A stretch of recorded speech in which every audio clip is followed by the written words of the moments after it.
Hello मेरे प्यारे मित्रों, मैं सागर कुमार लेकर आया हूं आप लोगों के लिए क्लास 12 का पॉलिटिकल साइंस का एक बहुत ही बेहतरीन वीडियो।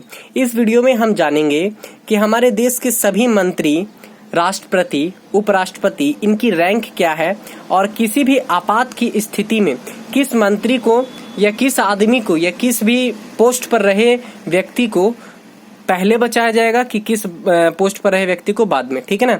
देखिए, सबसे पहले नंबर आता है राष्ट्रपति का। ठीक है, पहले नंबर पर।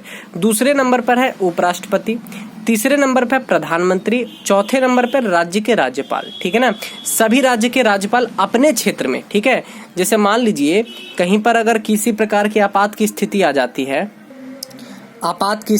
जाती है तो उस समय राष्ट्रपति को, उपराष्ट्रपति को, प्रधानमंत्री को, राज्य के राज्यपाल को पहले बचाया जाएगा। उसके बाद इन सब आदमियों को, यदि उस राज्य का मुख्यमंत्री भी है तो वो राज्य के राज्यपाल के बाद आता है। ठीक है ना। ये वरीयता का क्रम है। ठीक है। पांचवें नंबर पर है भूतपूर्व राष्ट्रपति या उप प्रधानमंत्री, और छठे नंबर पर है भारत के मुख्य न्यायाधीश, जो सुप्रीम कोर्ट का मुख्य न्यायाधीश होता है वो। ठीक है ना। और उसी के एकदम बराबर पोस्ट पर है लोकसभा के अध्यक्ष। ठीक है, जो लोकसभा में चुनाए जाते हैं स्थायी अध्यक्ष वो। ठीक है। 7 नंबर पर आते हैं सभी केंद्रीय मंत्रिमंडल के अध्यक्ष या मंत्री। ठीक है, जैसे उर्वरक मंत्री, रक्षा मंत्री, गृह मंत्री, ये सब इस पर आते हैं। ठीक है। और साथ ही नंबर पे आते हैं राज्य के मुख्यमंत्री अपने अपने राज्यों में। ठीक है। राज्य के मुख्यमंत्री 7 नंबर पर आता है, जबकि राज्य का राज्यपाल 4 नंबर पर आता है, याद रखिएगा। ठीक है। और 7 नंबर पे आते हैं भूतपूर्व प्रधानमंत्री भी, उपाध्यक्ष नीति आयोग के। ठीक है। क्योंकि नीति आयोग का जो अध्यक्ष होता है वो तो प्रधानमंत्री होता है, तो वो ऊपर आ गया, तो यहाँ पर नीति आयोग के उपाध्यक्ष आएंगे। ठीक है। अभी कौन तो सक्सेना है, ठीक है, याद नहीं है। और राज्यसभा एवं लोकसभा के विपक्ष के नेता, भारत रत्न से सम्मानित व्यक्ति, ये सब 7 नंबर पर आते हैं।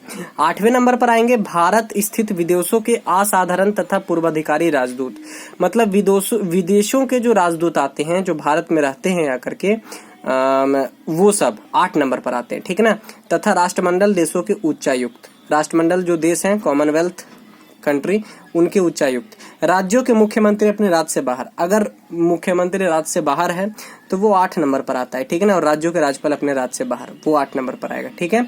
अगर अंदर है तो 4 नंबर पर राज्यपाल आएगा, लेकिन बाहर है तो 8 नंबर पर आएगा। मतलब अपने क्षेत्र से बाहर है तो 8 नंबर पर, अपने क्षेत्र के अंदर है तो 4 नंबर पर। उसी तरीके से मुख्यमंत्री अगर अपने क्षेत्र के अंदर है तो वो आएगा हमारा यहाँ पर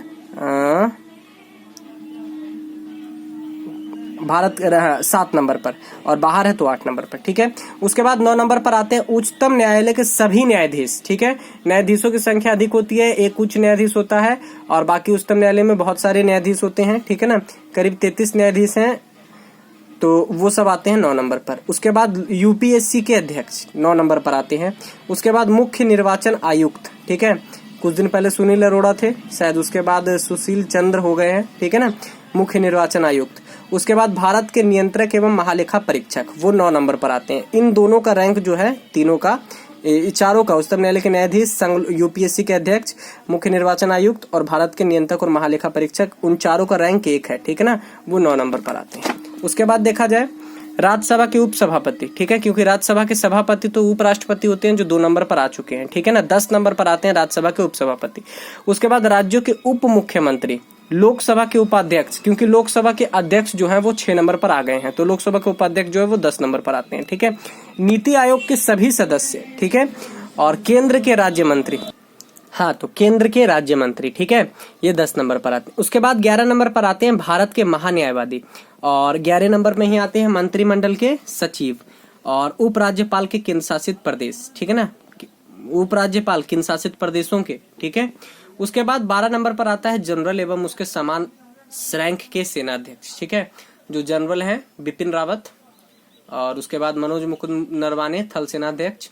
इन सब रैंक के जो हैं, जैसे ही एयरफोर्स के भी हैं और नेवी के भी हैं, तो इन सब का एक पोस्ट है वो 12 पर आते हैं। रैंक 1 है, वो सब जो है वो 12 नंबर पर आते हैं। उसके बाद आता है 13 नंबर पर भारत स्थित विदेश के असाधारण दूत तथा पूर्णाधिकारी मंत्री। ठीक है, जो विदेश से मंत्री वगैरह आते हैं, भारत में रहते हैं, दूत रहते हैं वो सब आते हैं 13 नंबर पर। ठीक है, राजदूत नहीं, यहाँ दूत की बात कर रहे हैं 13 नंबर पर। ठीक है, राजदूत आते हैं पहले, शायद 8 नंबर पर दिखाए थे आपको। ठीक है, पहले।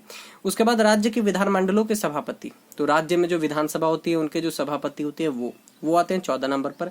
राज्य के उच्च न्यायालय के मुख्य न्यायाधीश अपने अपने क्षेत्रों में। ठीक है, उसके बाद 15 नंबर पर आते हैं राज्य के मंत्रिमंडल स्तर के मंत्री, मतलब राज्यों के जो मंत्री होते हैं वो 15 नंबर पर। 16 नंबर पर आते हैं लेफ्टिनेंट जनरल या उनके समान रैंक वाले, लेफ्टिनेंट जनरल जो सेना में होते हैं वो सब आते हैं 16 नंबर पर। उसके बाद 17 नंबर पर आता है केंद्रीय प्रशासनिक ट्रिब्यूनल का अध्यक्ष। ठीक है, अल्पसंख्यक आयोग का अध्यक्ष, राष्ट्रीय अनुसूचित जनजाति और जाति दोनों आयोग के अध्यक्ष। ठीक है, उच्च न्यायालय के न्यायाधीश अपने क्षेत्रों से बाहर। देखिए यहाँ पर जो आ रहे थे वो उच्च न्यायालय के न्यायाधीश वो अपने क्षेत्रों में आ रहे थे, लेकिन यहाँ पर जो है वो अगर बाहर है तो वो 17 नंबर पर और अपने क्षेत्र में तो वो 14 नंबर पर आते हैं। ठीक है ना, आशा है ये वीडियो आपके लिए बहुत ही उपयोगी साबित होगी और कई कॉम्पिटिटिव एग्जाम में ऐसे ऐसे क्वेश्चन पूछ लिए जाते हैं रैंक से संबंधित। तो थैंक यू देखने के लिए, इसको अच्छे से उतार लीजिएगा कॉपी में।